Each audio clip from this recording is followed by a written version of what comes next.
Nosso tema de hoje, vivendo com amor no coração. Fácil de falar, difícil de viver. Nós vivemos numa época ou numa era que a civilização é profundamente mental. O pensamento é que governa tudo. Governa a nossa vida, governa o mundo. E por isso o mundo está tão caótico. Porque tem uma frase também de um mestre de sabedoria que fala que o intelecto ele abebera-se mais facilmente do mal do que do bem.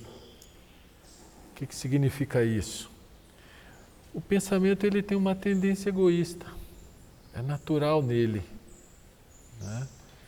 Pensar em si, nos seus, pensar de forma divisionista, de forma separatista.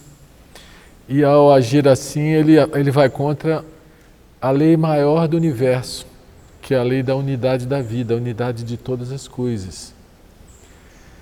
O universo, ele é um e ao mesmo tempo é diverso. Ele é uno e é diverso. Então, na sua subjetividade mais profunda, tudo está contido nesse um, que não exclui nada. E na sua manifestação externa, ele é tremendamente diverso, né?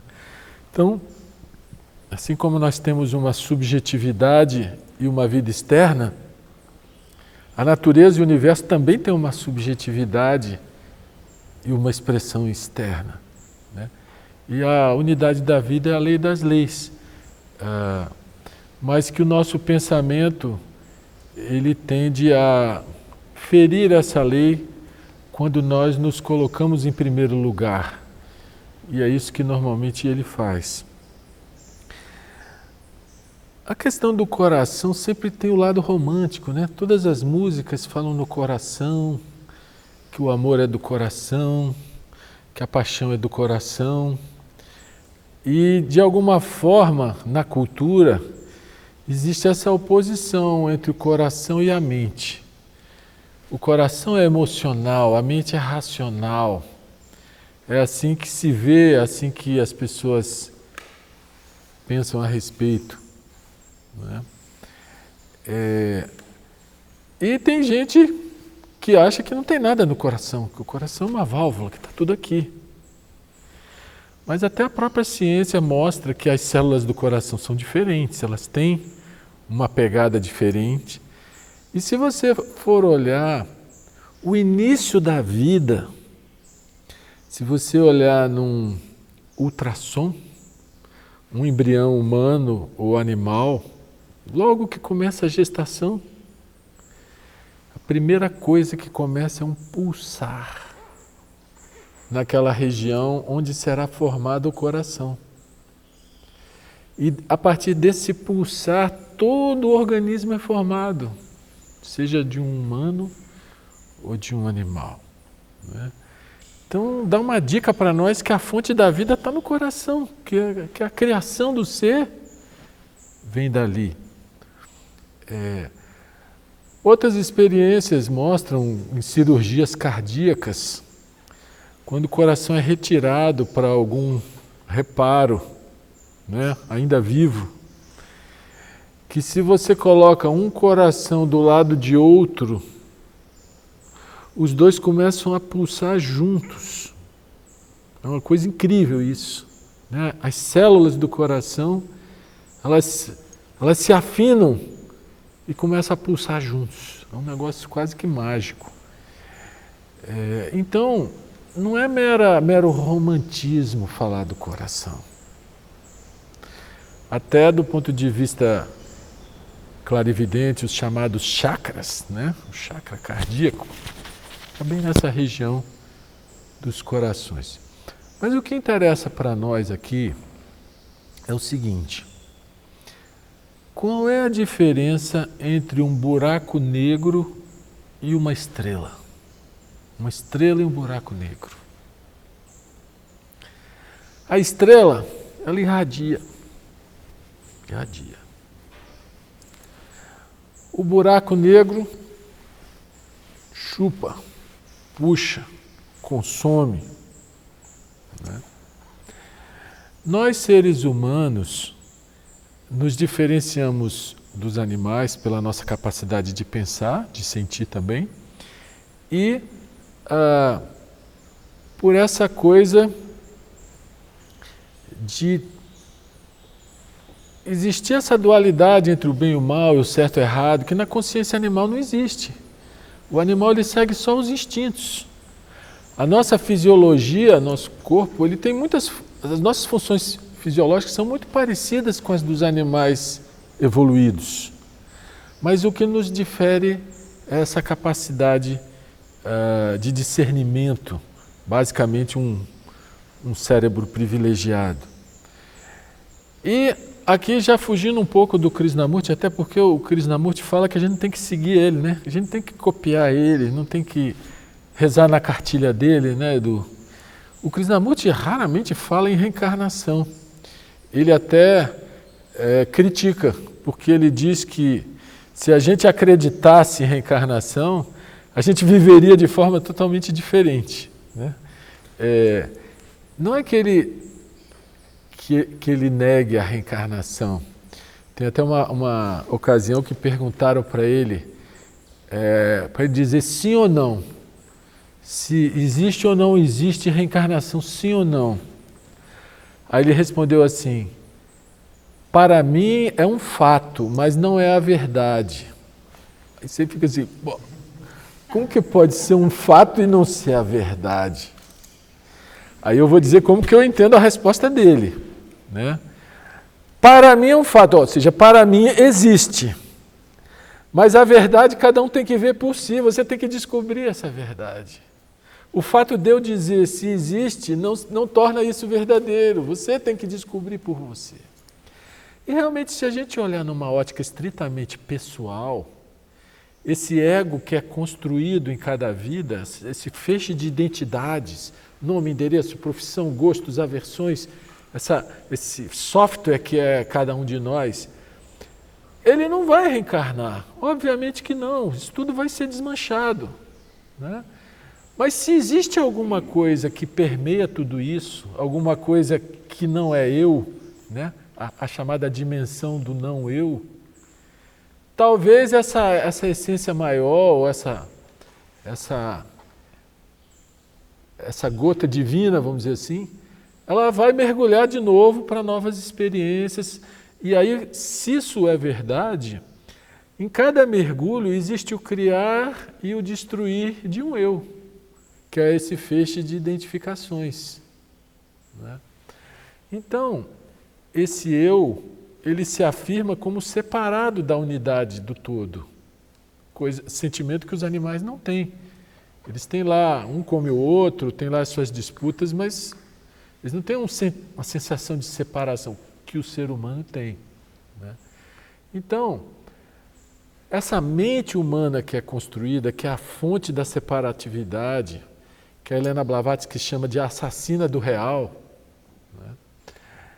Ela é a fonte de todos os males. Ela é a origem da tecnologia, é a origem da ganância, a origem de tantas coisas incríveis, mas de todos os desencontros que existem na humanidade. Agora, o coração, quando prevalece a mente na vida da pessoa, o coração em geral é como um buraco negro, que ele só quer receber, ele só quer receber. É o venha a mim, me dê prazer, me dê companhia, me dê dinheiro, me dê atenção, me dê receber, né? Essa é a tônica do coração humano nessa era que nós vivemos. E normalmente esse coração está subordinado à mente, porque a mente vê uma coisa bonita, eu quero, né? É o puxar para si, né? Quando a nossa missão, enquanto entes espirituais, ao longo dessas eras, é que o nosso coração deixe de ser buraco negro e vire um sol, em vez de puxar, chupar e irradiar. E aí o que a gente acaba descobrindo é que quando a mente se subordina ao coração, quando você vê pessoas iluminadas como Dalai Lama, Madre Teresa, Jesus Cristo, o próprio Krishnamurti e outros, você vê que são pessoas em que a mente se subordina ao coração. Aí a pessoa irradia aquele amor e a mente é o fiel executor dos desígnios desse amor. Então são pessoas altamente construtivas, agregadoras, pessoas que fazem o bem, não só falam, elas fazem, elas agem. E o contrário, quando o coração está submetido à mente, né, aí vem a ambição, vem o desejo, vem sentimento de posse, domínio, tudo aquilo que é inerente ao eu, que está enraizado na nossa mente e de alguma maneira também se expressa no coração dessa forma de vem a mim. Né? Então, eu não vou me alongar muito para deixar meu amigo falar, mas é uma transmutação, é uma alquimia. Essa coisa de transformar o buraco negro que é o nosso coração em um sol que irradia. Mas isso é uma coisa que vem com o autoconhecimento, com a percepção de si mesmo, com você perceber essas infinitas demandas e exigências do eu que está na mente, para ir relativizando, soltando, suavizando, e na medida que essas ligas de vem a mim vão se desmanchando, o coração começa a irradiar sozinho, de forma espontânea, né? Através de simpatia, boa vontade, carinho, respeito, zelo, equilíbrio. Né? Então o autoconhecimento é esse trabalho de autotransformação que é nossa missão na existência. Porque a gente vive na ignorância existencial. E perceber que nós somos centros de egoísmo, que podem se tornar centros de altruísmo, não é? É a grande virada da evolução humana ao longo de muitas existências. Mas o que interessa não é teorizar sobre isso. O que interessa é o que nós podemos fazer agora sobre isso. Né? Porque o autoconhecimento é sempre no agora. É sempre perceber o que está acontecendo agora dentro e fora de nós. Desculpa, falei demais. Não, falou bem. Você mostrou que a nossa sociedade é muito centrada na mente. É uma sociedade que valoriza muito o intelecto. Vê que toda a nossa educação é focada em você desenvolver as suas capacidades cognitivas, desenvolver a memória, decorar um monte de coisas, ter um pensamento arguto, um pensamento ágil e, enfim, desenvolver todas as qualidades que estão associadas ao intelecto e à mente. E nós percebemos que a maioria das pessoas que passam pelas escolas, pelas universidades, se desenvolve muito nesse sentido.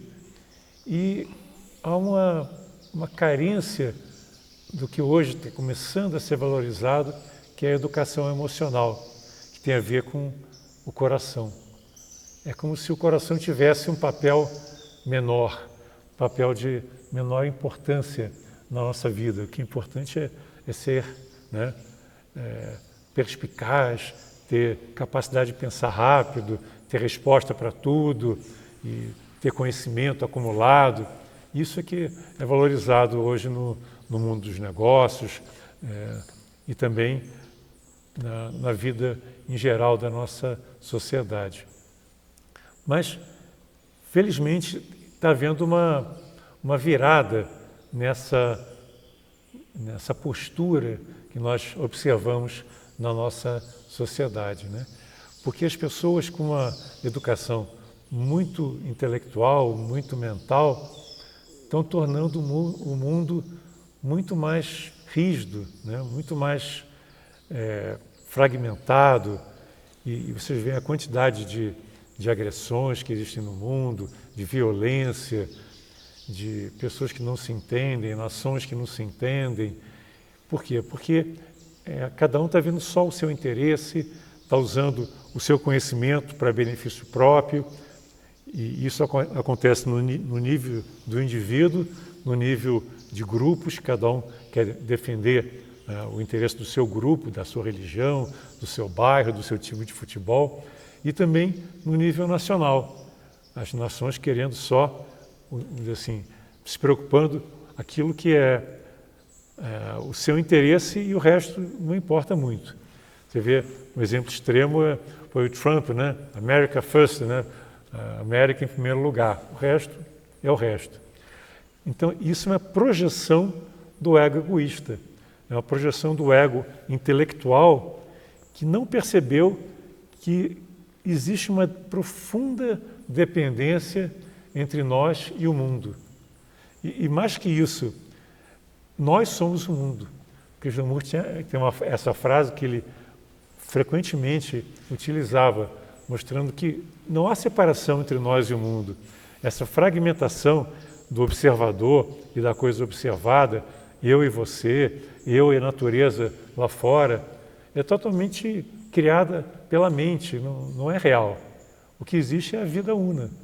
O resto é uma criação mental equivocada, ilusória, que faz com que o homem sofra, que faz com que o homem não viva com beleza, com harmonia e, em última instância, com felicidade, que é o que todos nós buscamos, né?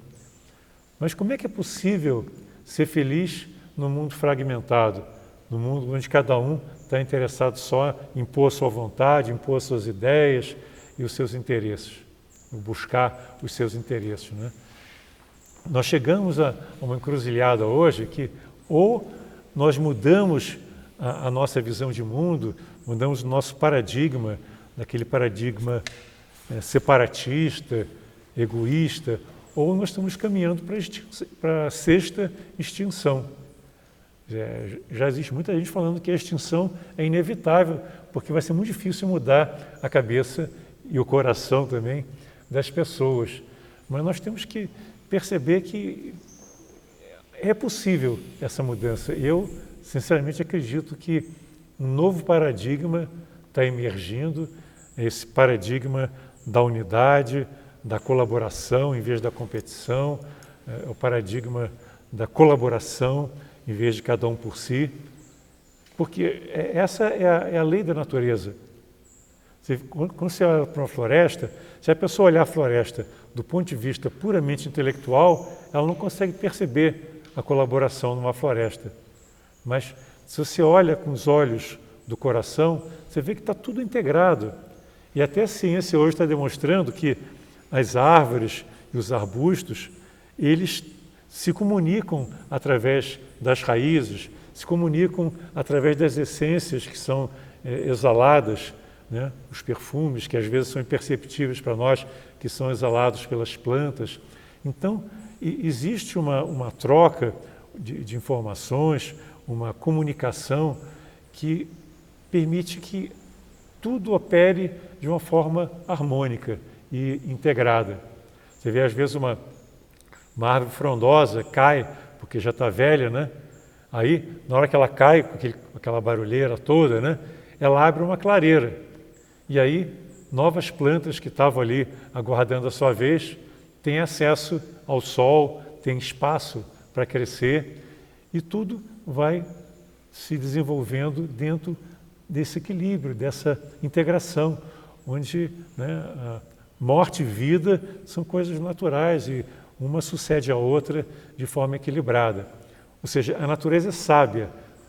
E existe, inclusive, uma nova ciência que está emergindo, chamada biomimética. Eu não sei se vocês já leram ou ouviram falar disso, né? Biomimicry, em inglês, que é uma ciência que está ganhando grande reconhecimento, porque está sendo provada cientificamente, que mostra que a natureza tem muito para nos ensinar. A a natureza existe há bilhões de anos. O ser humano, especialmente o Homo sapiens, tem milhares de anos. Então, é uma diferença imensa, né? A natureza vem experimentando e aprendendo da própria experiência, né? Dessa vida continuada ao longo de um tempo de bilhões de anos, até chegar ao que ela é hoje, né? Então, ela desenvolveu características, respostas e até, vamos dizer assim, estruturas que permitem que a vida se perpetue. Aquela ideia que a vida cria condições para que a própria vida continue com beleza, com integridade. É como se houvesse uma grande inteligência por trás de toda a natureza. E isso que nós aprendemos nos estudos teosóficos, né? Que existe uma inteligência por trás da natureza que às vezes não é aparente para nós, mas que tudo tem uma razão de ser.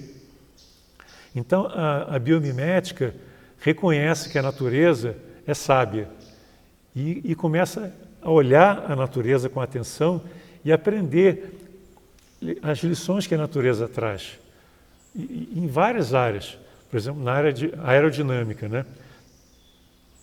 Os novos carros, aviões, estão usando a maneira como as plantas e os animais estruturam os seus corpos para otimizar os processos, né?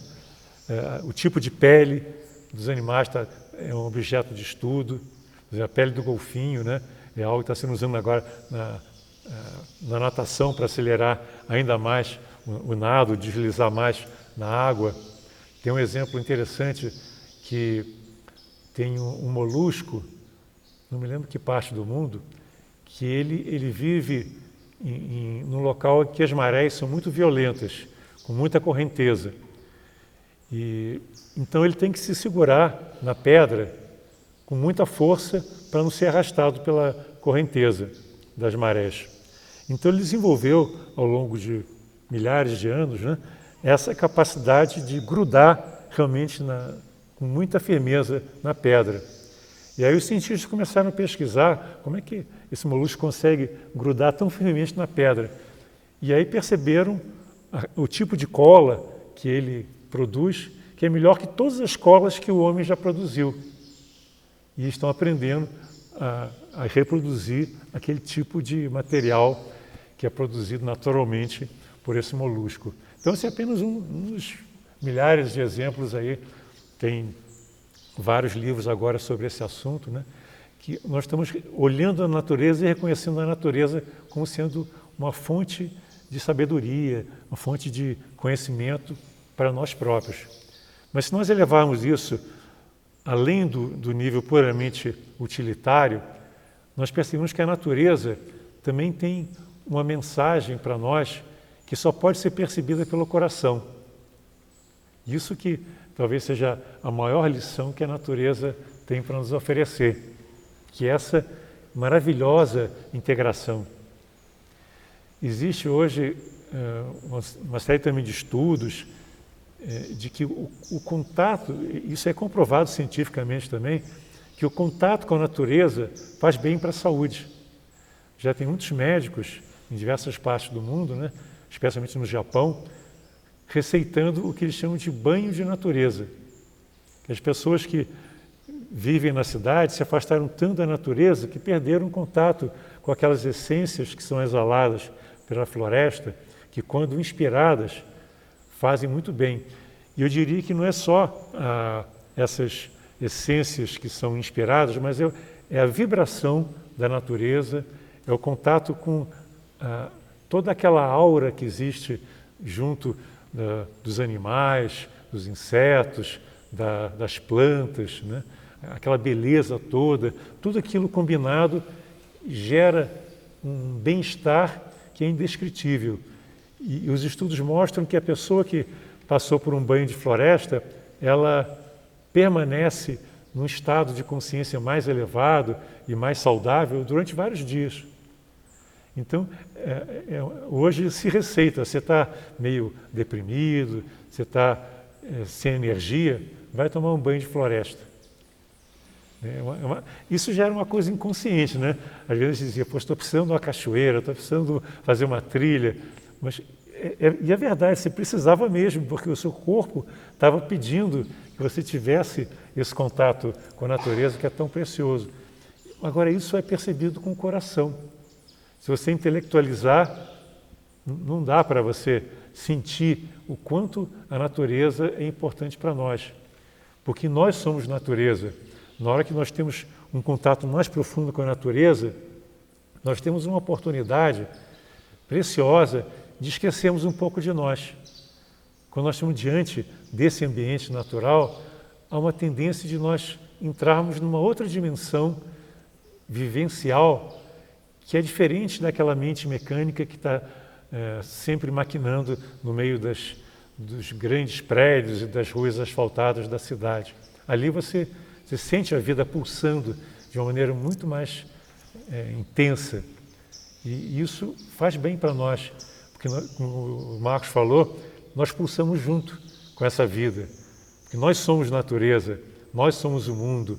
Então, pelo fato de nós estarmos rodeados dessa beleza toda, dessa vida pulsante, nós vivemos com mais intensidade. E isso é importantíssimo para a nossa saúde, para a nossa vivência e até para o nosso estado, vamos dizer assim, psíquico. Você meditar numa cachoeira, na floresta, junto à natureza, é muito mais forte do que você meditar no meio da cidade, afastado de tudo. Por quê? Porque ali você está vibrando junto. Às vezes isso não é nem percebido, mas de alguma forma você consegue aquele momento, né, de êxtase, de desconexão com o mundo dos problemas, com o mundo material, e aí respira fundo aquele ar puro, aquela água pura das cachoeiras e que coisa fantástica, né? Você se renova nesse momento. Então nós temos que começar a prestar atenção para essas coisas mais sutis que a vida está oferecendo para nós.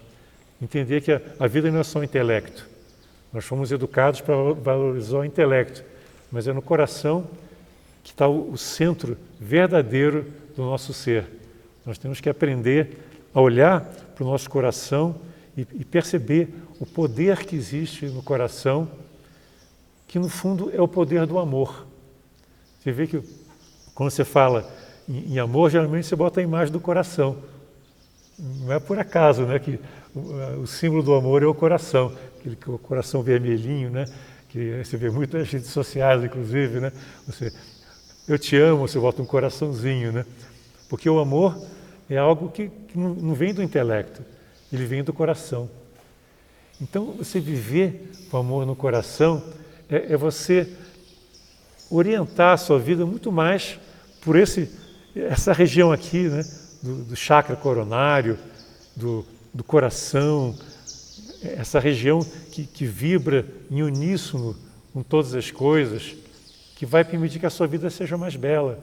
Você pode ter um intelecto brilhante, mas se o coração não estiver bem desenvolvido, bem vívido, né, e você não vive bem. Você sabe que fizeram uma pesquisa há uns tempos atrás de satisfação em relação à vida. E entrevistaram vários segmentos da sociedade e um das pesquisas que foi feito era em relação ao grau de instrução. E desde as pessoas mais pobres, mais miseráveis, até as pessoas assim, que tinham um grau de instrução intermediário, aqueles que tinham o primário completo, o secundário completo, o nível universitário, mestrado e doutorado. E sabe qual foi o segmento que se reconhece como mais infeliz?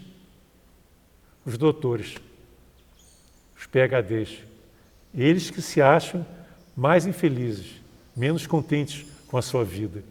Isso para mim foi uma coisa muito impressionante, né? São pessoas que dedicaram boa parte da sua vida estudando e fazendo pesquisa, usando muito o intelecto. E aí às vezes eles olham para a sua vida e dizem, eu não consigo traduzir tudo aquilo que eu acumulei de conhecimento numa realização, numa vivência que vai transformar a minha vida. Então você vê muito doutor que leva uma vida amarga. Lógico que isso não é uma regra geral, mas é uma tendência. Quando você foca muito no intelecto, você gasta todo o seu tempo lá nos livros, né? Só desenvolvendo cada vez mais o seu intelecto, acumulando mais conhecimento, escrevendo, fazendo teses. Isso afasta você não tem tempo para meditação, você não tem tempo para caminhar na natureza, não tem tempo nem para conversar com as pessoas da sua família. Isso traz infelicidade. Pois é. Esse tema que o Eduardo colocou tem uma palavra-chave nisso tudo, que se chama sensibilidade, né? Todo esse intelectualismo nos faz pessoas autocentradas. Nós somos voltados para nós mesmos. Então a gente não tem sensibilidade para perceber a natureza, para perceber o outro, para ouvir, né? Hoje de manhã, logo que eu acordei, eu fui na varandinha ali do quarto e passaram 2 papagaios voando juntos. Um voo engraçado, eles voam de um jeito engraçado, né? E fazendo barulho até lá embaixo, assim. Fiquei observando aquilo. Depois, logo embaixo, tinha um beija-flor lá, bicando uma flor ali e tal. São coisas pequenas, que o nosso nível de atenção é muito pequeno para essas coisas, porque nós somos autocentrados. A gente vive com os nossos pensamentos, nossos interesses, nosso mundo pessoal. A gente vive na vida da pessoa, né? E quando você tem a oportunidade de esquecer desse mundo para dar atenção a alguma outra coisa fora de si, vem uma oxigenação tremenda para esse mundo pessoal, né? Então, normalmente, a falta da sensibilidade vai tornando as pessoas embotadas, egoístas, insensíveis, né? Fechadas em si mesmas e infelizes. Então, esse eu, que é fonte de autoafirmação, de conquista, de acumulação, de títulos, né? O doutor, o pós-doutor, o cara persegue um título, depois ele tem que perseguir outro, depois outro, para quê? Quem é você? Sou PhD e tal. Como se isso fosse dar autoridade a ele, para o que ele falar tem que ser ouvido, sei lá o quê, né? Então, assim, as pessoas perseguem essas coisas do eu e se tornam insensíveis. Como fazer o caminho inverso? Porque não adianta a gente negar esse eu. Nós somos ele em muitas medidas, né? Em última análise, ele é uma construção temporária, assim como o corpo é uma construção temporária. Mas a nossa consciência está submersa nele. Como fazer o caminho inverso para ir soltando as coisas do eu e se abrindo à sensibilidade ao outro, à capacidade de ouvir? Se a gente não percebe o nosso próprio egocentrismo, nós estamos lá, estamos presos lá.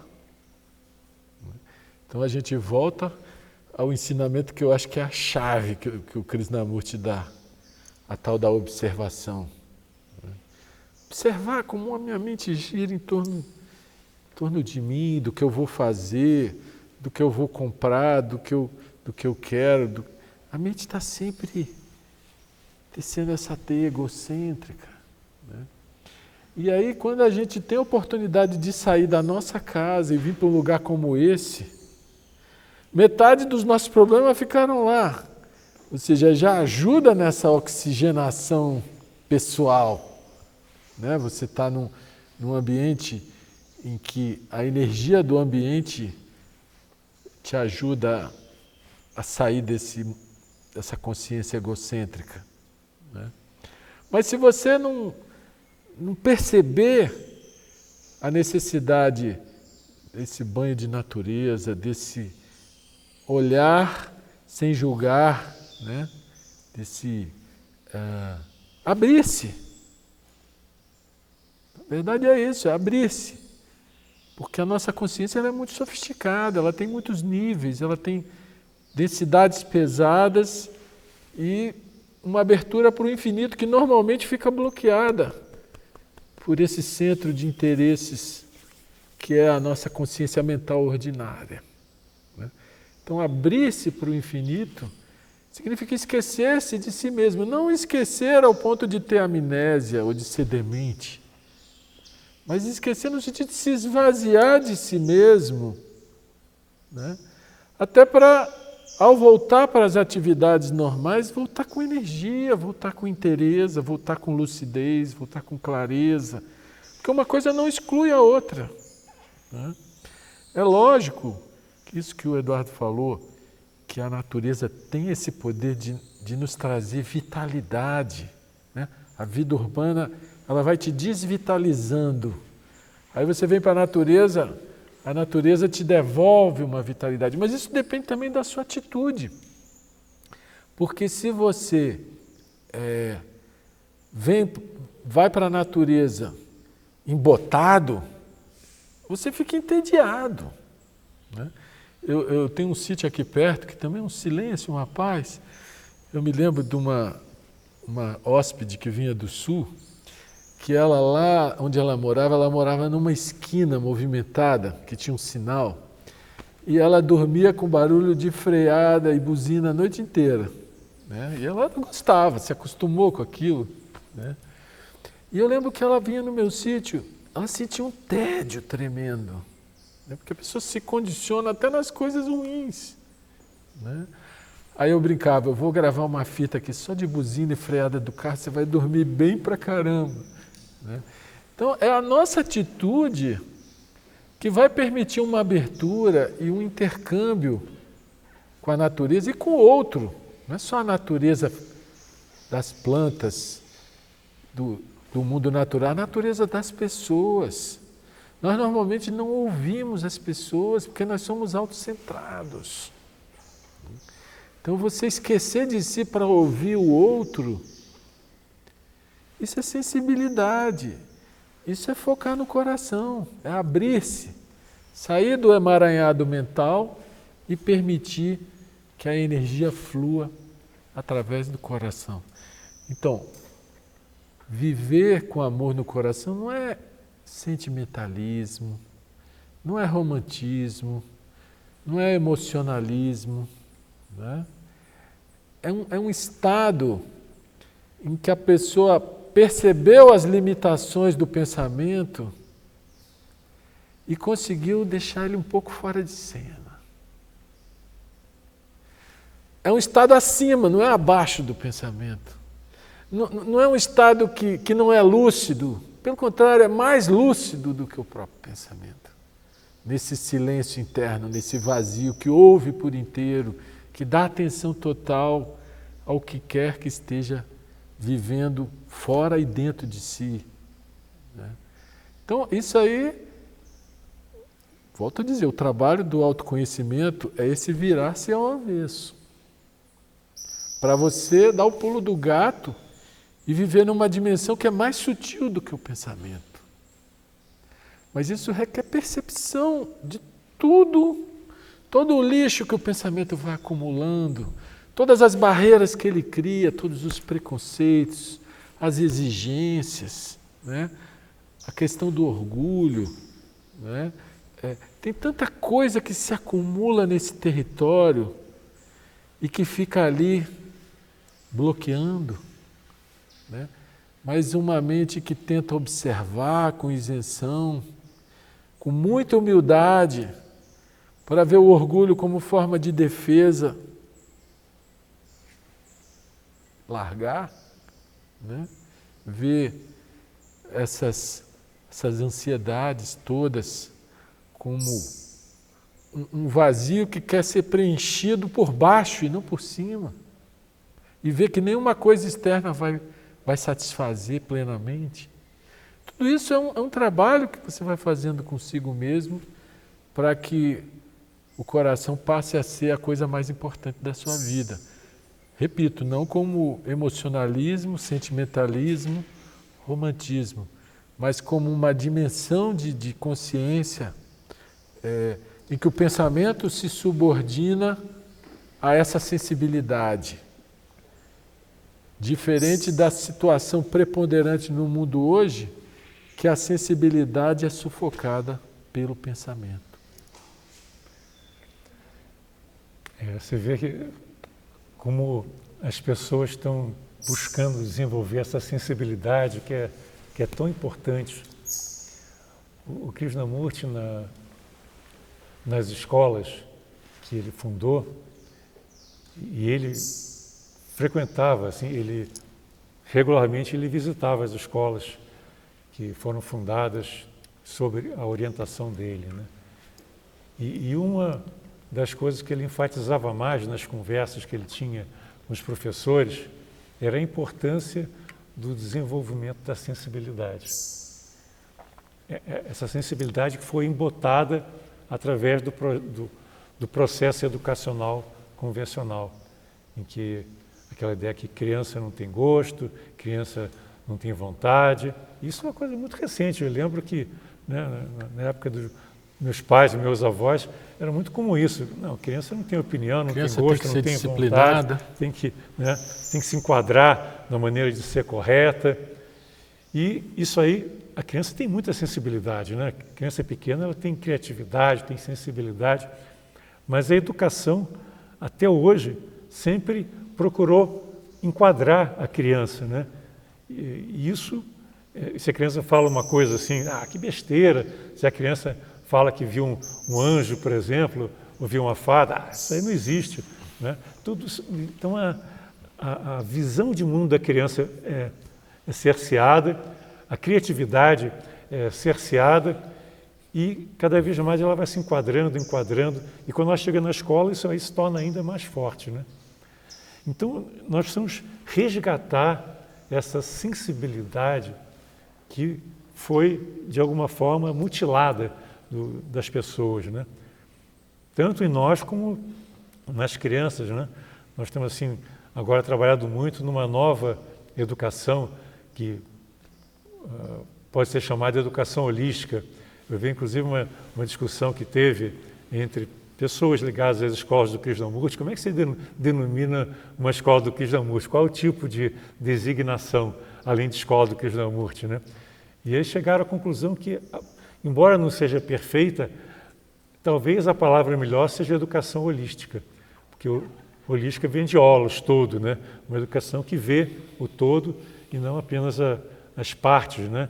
Uma educação convencional, vamos dizer assim, sempre trabalhou. E uma das coisas mais importantes que ele colocava é que é importante se ter contato com a natureza, é importante se desenvolver essa sensibilidade, porque sem isso você não reconhece o seu companheiro como alguém que está caminhando junto numa jornada. Ele é um competidor. Eu lembro quando eu estava no colégio, né, sempre tinha aquela competição para saber quem era o primeiro da turma. E aqueles que ficavam lá, no final, eram desprezados, né, e sentiam, inclusive, discriminados porque eles não tinham atingido o padrão, né, de excelência dos primeiros da turma. Então, isso já gerava um sofrimento muito grande e um sentimento de separatividade cada vez maior. Sempre que você está comparando, julgando, classificando, você está estimulando a separatividade. E o intelecto tem essa tendência, né? Então, hoje, está se trabalhando uma nova educação, que é uma educação que trabalha muito mais a compaixão. A compaixão é algo que vem do coração. Compaixão quer dizer sentir paixão com, ou seja, você vive não para si, mas com os outros, com todos os seres, com os amigos, com a natureza, né? Com os animais. E eu quero compartilhar com vocês que nós estamos agora desenvolvendo um projeto, e está começando numa escola pública de Brasília, em que o projeto pedagógico é baseado numa metodologia chamada de C-Learning, aprendizado social, emocional e ético. Olha que coisa fantástica, né? Foi desenvolvido na Universidade de Emory, nos Estados Unidos, junto com o Instituto Dalai Lama. Foram 20 anos de colaboração do Dalai Lama e outros lamas com o pessoal dessa universidade, e eles desenvolveram essa metodologia que hoje está toda documentada, com os manuais, os cadernos todos, e está sendo usado em várias partes do mundo. Lá em Delhi, todas as escolas públicas utilizam, e aqui no Brasil nós vamos utilizar pela primeira vez numa escola pública. Estamos começando agora num projeto numa escola pública de Brasília. E são 3 pilares, né? Que é o social, o emocional, né? E a ética, que é tão importante, né? E todos os 3 têm a ver com o coração. Olha que interessante, né? Tem a ver com a compaixão, que é a base, é o centro de todas as coisas. Em vez de enfatizar o intelecto, você vai enfatizar o coração. E você vê que no budismo, né, a compaixão é considerada a virtude mais importante, porque através da compaixão é que você se sente integrado, se sente parte desse mundo, você pode conviver harmoniosamente, pacificamente com todos os seres, inclusive com as pessoas que te rodeiam. E quando você educa alguém com essa visão de mundo, com essa mentalidade de integridade, de reconhecimento do outro como uma extensão de você mesmo, né, comungando dos mesmos objetivos, aí realmente um novo ser humano pode começar a emergir. Isso hoje é tão importante, né, dada essa crise que nós observamos aí fora, que é a crise que foi criada pelo intelecto, que foi criada pelo pensamento, pelo excesso de intelectualismo, excesso de separatividade e o esquecimento do lado emocional. Então agora nós precisamos trabalhar para restabelecer o equilíbrio. Não que a gente vai eliminar o intelecto, ele continua sendo muito importante, né? Mas nós temos que ter também uma educação focada na compaixão, no coração, no amor, na fraternidade.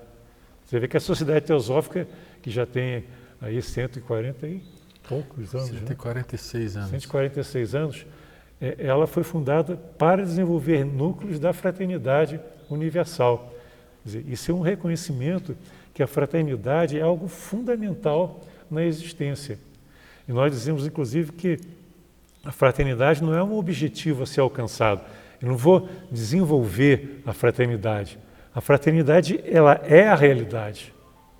A unidade que tem a ver com a fraternidade, né, é uma realidade, uma lei da natureza.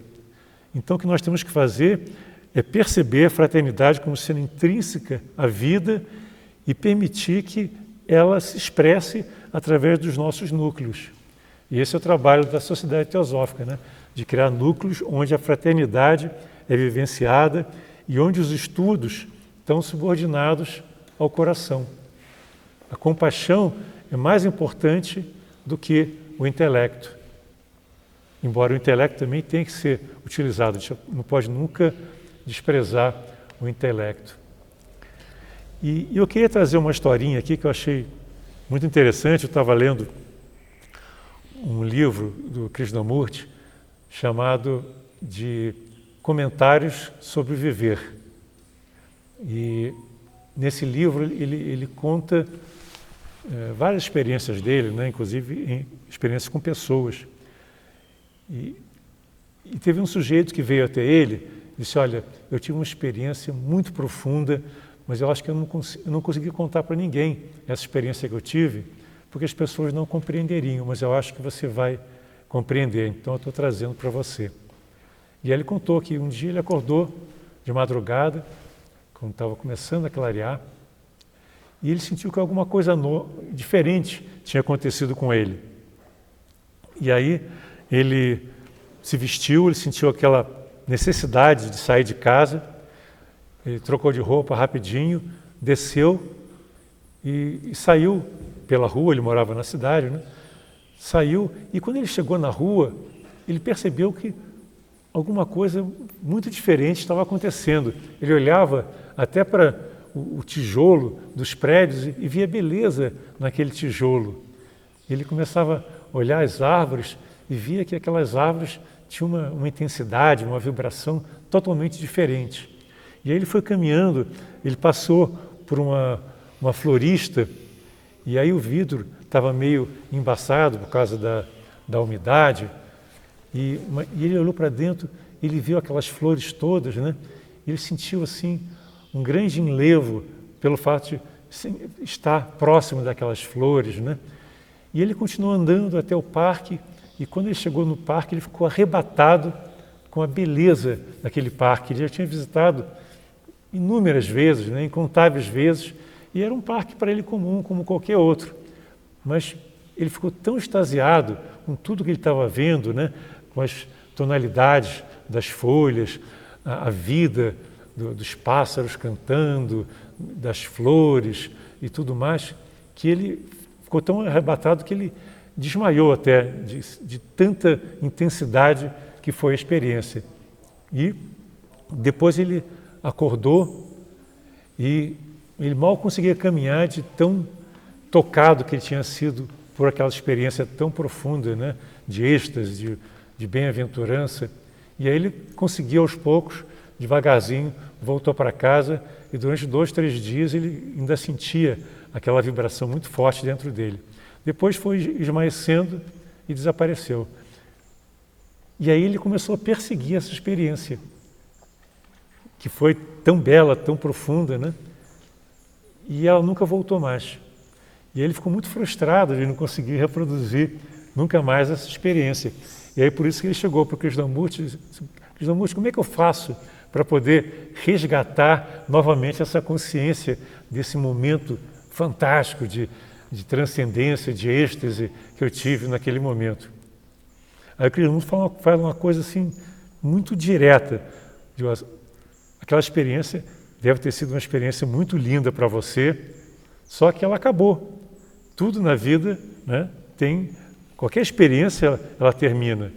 Se você quer reproduzir aquilo que já foi, você está apegado ao passado.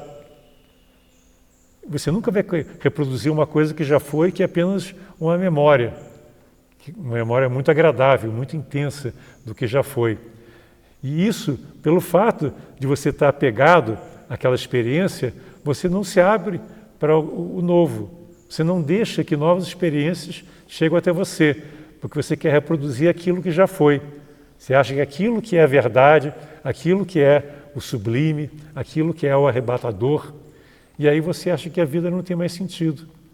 Você vê que coisa bela isso, né? Esse comentário de que, pelo fato dele ter se apegado a uma experiência de prazer muito intensa, ele estava bloqueando as novas experiências e impedindo que ele continuasse a viver com intensidade, continuasse a viver com amor. Ele se fechou. Então eu queria só terminar mostrando isso, que como é importante nós deixarmos o que passou, e vivemos com intensidade aqui no agora. Não importa o quão prazerosa e linda foi a experiência, nós não nos apegarmos àquelas experiências e vivemos com o coração no aqui e no agora, com toda intensidade.